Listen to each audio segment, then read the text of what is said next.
자, 오늘 하나님 말씀 봅니다. 역대상 4장 9절 10절.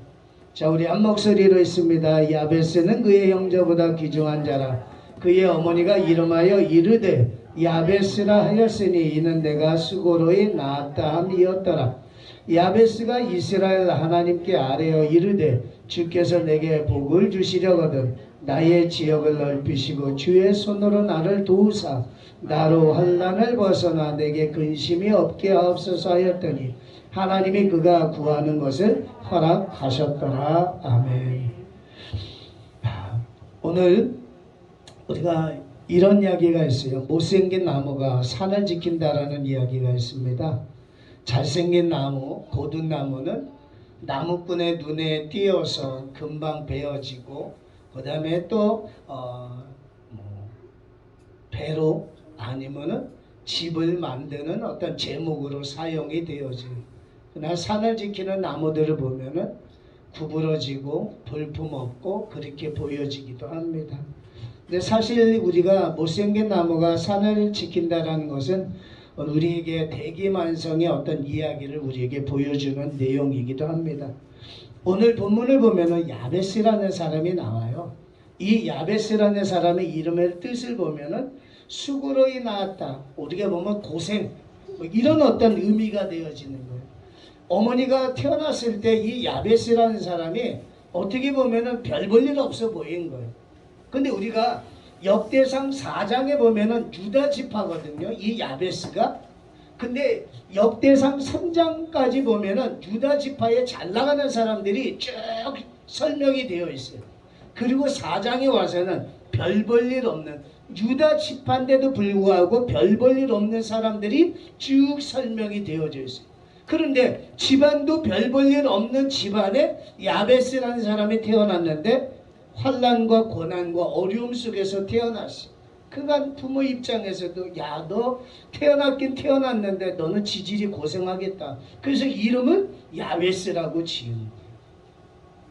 그런데 이 야베스라는 사람이 오늘 우리가 읽은 자신들의 그 집안의 사람들은 누가 누구를 낳고 누가 누구를 낳고 쭉 되어 있는데 야베스만은 9절과 10절에 특별하게 언급하고 있다는 거죠. 왜 그랬을까? 오늘 우리는 존귀한 자가 되라, 귀중한 자, 소중한 자, 가치 있는 자가 되기 위해서는 과연 우리는 어떻게 살아야 될까? 야베스라는 사람은 어떤 사람이었는데 왜 존귀한 자가 되어졌을까? 야베스는 그의 형제보다도 귀중한 자야. 이거는 어떻게 보면 결론적인 부분이겠지만은 그의 과정을 보면은 수고로이 나왔고, 그 다음에 그의 과정에 보면은 많은 환난도 있었고 근심이 있었고 어려움이 있었지만은 그것을 극복하고 나니까 결론적으로 형제보다 귀중한 자가 됐다는 거죠. 그러면 우리 청년들도 어떻게 하면 내가 귀중한 자가 될 수 있을까? 어떻게 하면 내가 빛나는 자가 될 수 있을까? 내가 어떻게 하면 소중한 사람이 될 수 있을까? 오늘 목사님은 여러분들에게 몇 가지만을 말씀을 드리려고요. 첫 번째는요, 우리가 꿈이라는 것이 있어야 된다는 거예요. 10절에 보게 되어지면 뭐라고 이야기해요? 자기의 지역을 넓혀달라는 거. 지역. 자기의 바운더리를 넓혀달라는 거. 영역을 넓혀달라는 거. 그러면 그거는 무엇을 의미해요? 꿈이 있다는 거. 꿈. 자, 그런데 우리가 한번 이것을 한번 생각을 해봐야 돼요. 여러분들 계집 지을 때 설계도가 있을까 없을까? 없어요? 계집을 지을 때도 설계도가 있어야 돼요. 그냥 짓는 게 아니라, 목수가 우리가 그냥 짓는 것 같지만은 합판을 사다가 계집 지을 때 그냥 아무렇게나 자르는 게 아니라 내 머릿속에서 그 나름대로의 설계도가 있어. 하물며 계집을 짓는데도 설계도가 있는데, 우리 인생을 살아가는 데 있어서 여러분들이 자기 자신의 설계도가 없다라면은 뭐만도 못한 거야? 그것만도 못한 거야. 여러분들이 삶을 살아가는데 아무 생각 없이 살아가는 사람은 없단 말이야. 뭔가 내가 이렇게 해야 되고, 금년에는 내가 이렇게 할 거고, 내년에는 이렇게 할 거고, 그렇게 되어지면 내가 뭔가가 어떤 모여지고, 그걸 가지고 내가 이렇게 하고 이렇게 해가지고 이렇게 돼서 나중에 내가 대궐 같은 집을 짓고, 아니면 내가 좋은 직장에 들어가고 내가 좋은 선남 선녀를 만나고 등등의 나름대로 계획하는 것들이 있다라는 거지. 그게 뭐야? 비전이라는 거야. 꿈이라는 거야. 꿈. 지금은 은퇴했지만 건국대 부총장까지 역이셨던 유태영이라는 박사님이 계셔. 그분 저기 신안 앞바다에 있는 섬에서 태어난 사람이야. 아버지는 머슴이야. 그리고 8남매 가운데서 이 사람이 6째야. 근데 8남매 가운데 아버지가 보니까 유태영이라는 아들이 그나마 그래도 똑똑한 것 같아. 그래서 너는 우리 집안에 정말 영광이다 해가지고 초등학교를 보냈어. 근데 이 유태영이라는 사람이 초등학교로 만족하는 것이 아니라 공부를 더 하기 위하여 몰래 야반 도주를 해. 서울에 가가지고. 그 다음에 고학을 하면서 공부를 하다가 나중에는 검정고시를 통과한 다음에 나중에는 내가 이렇게 인생을 살기는 싫다 그래가지고 당시에 덴마크에다가 편지를 써. 왕에게. 나는 대한민국에 있는 그런 어떤 유태영이라는 사람인데 내가 당신 나라에 가가지고 농업기술을 배우겠다는 거야. 근데 주소도 모르고 그냥 무조건 덴마크에다가 편지를 썼는데 그게 우연찮게 하나님의 섭리 속에서 덴마크 왕에게 그 편지가 전달이 되어져. 그러니까 덴마크 왕이 코리아가 어디야? 그곳에서 편지가 와오니까 그 편지를 보고서 비행기를 표를 보내고 덴마크에 있는 대학교에서 공부할 수 있도록 장학금을 지원을 했죠.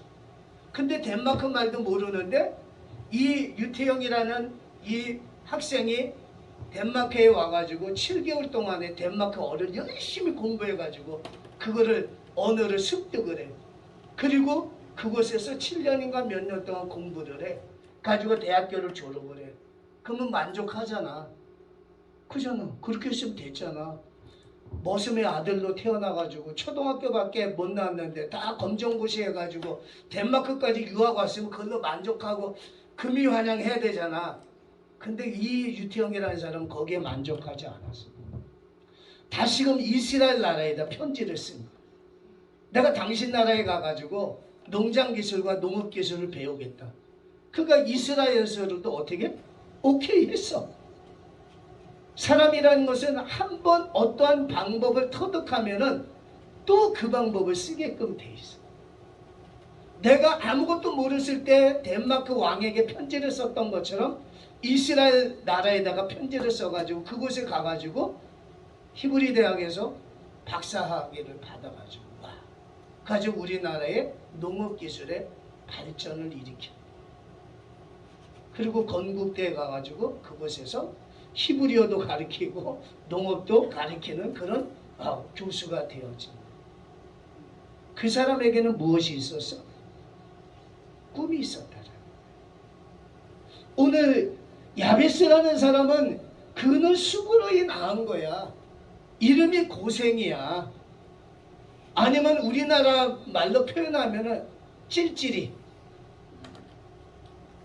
이런 어떤 이름을 가지고 태어났는데 그는 하나님 앞에 자신의 지경을 넓혀달라고 꿈을 갖기 시작을 한 거예요. 우리 청년들도 내가 뭔가를 하기 위해서는 꿈이라는 것이 필요하다는 거예요. 아까 뭐라고 이야기했어요? 계집을 지을 때도 뭐가 있다? 설계도가 있다. 내가 내 인생을 살아가는 게 단 1년만 살아가는 게 아니잖아. 우리 청년들은 몇 년을 살아야 돼? 몇 년 살아야 돼? 금년만 살면 땡쳐? 우리가 살 날은 진짜 많단 말이야. 그러면 그 살 날들을 그냥 아무 생각 없이 우리가 살아서는 안 된다라는 거야. 나 자신을 위하여서 여러분들이 뭔가 계획을 하고 설계를 해야 되는 거야. 그게 뭐야? 꿈이라는 거야. 비전이라는 거야. 그 비전을 가지고 우리가 열심히 나가야만이 우리는 존귀한 자, 빛나는 자, 소중한 사람이 될 수가 있는 거예요. 야베스는 꿈의 사람이었기 때문에 하나님께서 그 사람을 들어서 썼어. 요셉이라는 사람도 꿈의 사람이었기 때문에 하나님께서 그 사람을 통해서 나라와 민족, 집안뿐만 아니라 나라와 민족까지 건지는 일을 하는 거예요. 우리가 여러분들이 금년 한 해 어떻게 보내왔는지 모르지만 뭔가 새롭게 우리가 달라져야 돼요. 내 인생이 2022년도 아니면 다가오는 2023년도만으로 끝나는 인생이 아니잖아요. 그러면 우리는 어떻게 해야 돼? 꿈을 가져야 돼. 계획을 세워야 돼. 내가 어떻게 인생을 살아갈 것인가? 내가 앞으로 어떤 사람이 되어질 것인가? 여러분들이 자신의 꿈을 한번 생각을 해봐야 돼. 그리고 그것을 조정해 나가야 된다는 거. 조정해 나가야 돼. 하나님이 보시기에 아름다운 모습으로 조정해 나가야 돼. 내 앞에 놓여있는 어떤 문제만 해결하면 나는 만사땡 이것이 아니라 내가 큰 그림을 그릴 줄 알아야 되는 거예요. 여러분들의 마음속에 빅피처가 있어야 돼. 그러지 않으면은요, 우리 인생이 진짜 불쌍한 거예요. 그래서 우리가 존귀한 자가 되기 위해서는 꿈을 가져야 되고, 그 다음에 두 번째는 우리가 무엇이 있어야 되냐면 믿음이라는 것이 있어야 돼요. 믿음. 어떤 믿음? 탁월한 믿음. 아까 목사님이 서두에 뭐라고 그랬어요? 역대상 3장은 유다 지파가 대단한 지파잖아. 대단한 지파에 잘 나가는 사람들의 이름이 언급이 되어져 있고, 역대상 4장은 유다 지파 가운데 별 볼 일 없는 사람들의 이름이 나열이 되어져 있어. 그런데 이 야베스라는 사람은 집안도 별 볼 일 없지? 태어났는데 부모를 고생하게 태어났으니까 너는 찔찔이, 너는 바보, 아니면 너는 안 돼, 너는 근심, 걱정, 염려, 이런 이름으로 지음을 받았는데 무엇을 가지고 자신의 인생을 역전시킨 거야? 믿음을 가지고. 어떻게? 하나님께 아뢰요. 하나님 앞에 아뢰다는 거야. 하나님에 대한 믿음. 우리가 믿음이라는 게 뭐야? 믿음이라는 것은 환경을 뛰어넘는 게 믿음이야. 아니 목사님 안 돼요. 왜 안 돼? 아우 제가 시간이 안 되고요. 뭐가 안 되고요. 뭐가 안 돼요. 우리는 항상 뭘 할 때 보면 안 되는 쪽부터 이야기를 하는 거야. 그러면 우리가 믿음의 사람은 아니지. 믿음의 사람은 뭐가 믿음의 사람이야? 되는 것을 보는 게 믿음의 사람이야. 믿음의 사람은 안 되는 것을 보는 것이 믿음의 사람이 아니라 되는 것을 보는 게 믿음의 사람인 거야. 믿음이라는 게 뭐야? 시간과 환경과 상황을 뛰어넘는 게 믿음이거든. 우리가 보면은 예수님 주변에 보면은 많은 믿음의 사람이 있었어. 12년 동안 많은 의사를 만났고 질병으로 인하여 물질도 탕진되어졌던 어떤 여자가 이제는 마지막으로 예수님의 옷가에 손을 대면 나으리라는 믿음을 가지고 예수님의 옷가에 손을 대. 그러니까 그 여자가 나았단 말이야. 나면서부터 눈 멀었어. 그러면 이 사람은 어떤 사람이야? 평생 장애를 안고 살아야 되는데 이 사람의 소원이 뭐야? 나는 태어나면서부터 장애를 입고 태어났는데 이 사람의 소원이 뭐냐면 자기가 눈 뜨는 거예요. 38년 된 안진뱅이는 자기가 38년 동안 서보지를 못했는데 서는 게 꿈인 거예요. 우리가 생각할 때 이거는 선천적이기 때문에 절대로 불가해. 근데 그 사람에게는 믿음이 있었다. 주님이 고쳐주시면 나는 나으리라는 거예요. 그래서 눈먼 사람이 눈을 뜨고 38년 된 안전뱅이가 어떻게? 일어서고 죽은 지 사흘이 되었던 나사로가 야, 나사로의 무덤이 어디냐? 아이고 지금 냄새나요. 가면 안 돼요. 아니다. 내가 나사로를 깨우러 왔다라. 저 사람이 지금 너 지금 무슨 소리야? 지금 죽은 지 사흘이나 됐는데 냄새나는데. 그래서 나사로의 돌문을 열고서 나사로야 나와라. 목사님이 나사로의 무덤을 갔어. 나사로의 무덤이 어떻게 생겼냐면 우리가 생각할 때 평평한 길이 아니야. 돌굴 안에 나사로가 누워있는 게 아니라 목사님이 그 나사로의 무덤에 가보니까 계단이야. 계단 밑바닥에 있어. 그 계단을 걸어 올라와요. 근데 예수님께서 돌멩이를 치우라고 그러고 그 동굴 아래쪽에 있는 그 죽은 나사로에게 나사로야 나와라. 그러니까 어떻게? 베옷을 입고 누웠던 동굴 아래 거기 내려가려면 한참 내려가. 여러분들이 나중에 한번 이스라엘 가가지고 한번 봐봐. 나사로의 그 무덤을 보면 지하에 있어요. 지하에서 걸어서 올라온단 말이야. 어떻게 죽은 지 사흘이 되었는데 걸어서 올라와. 믿음이 뭐야? 안 되는 것을 되게 하는 거야. 안 되지만 의지하는 게 믿음인 거야. 야베스라는 사람이 안 되지만은 자기의 집안적으로 상황적으로 안 되지만 그런 가운데서도 하나님을 의지했다라는 거야. 그리고 세 번째는 뭐냐면 야베스가 존귀한 사람이 됐었던 이유 중에 하나가 뭐냐면 기도의 사람이었다는 거야. 기도의 사람. 오늘 10절에 보니까 하나님께 뭐 했어? 아뢰되 뭐 한 거야? 하나님께 아뢰서 뭐 한 거야? 기도한 거잖아. 뭐라고 기도했어? 내게 복을 주시거든 나의 지역을 넓히시고 지경을 넓혀달라. 주님의 손으로 나를 도우사 환난에서 벗어나 근심이 없게 해주시옵소서. 내가 지금 환난이 있습니다. 근심이 있습니다. 염려가 있습니다. 걱정이 있습니다. 하나님 이것을 벗어나도 하나님 도와주세요. 기도한 거야. 기도했어. 꿈을 가지고 믿음을 가지고 기도했어. 결과가 어떻게 되어 있어?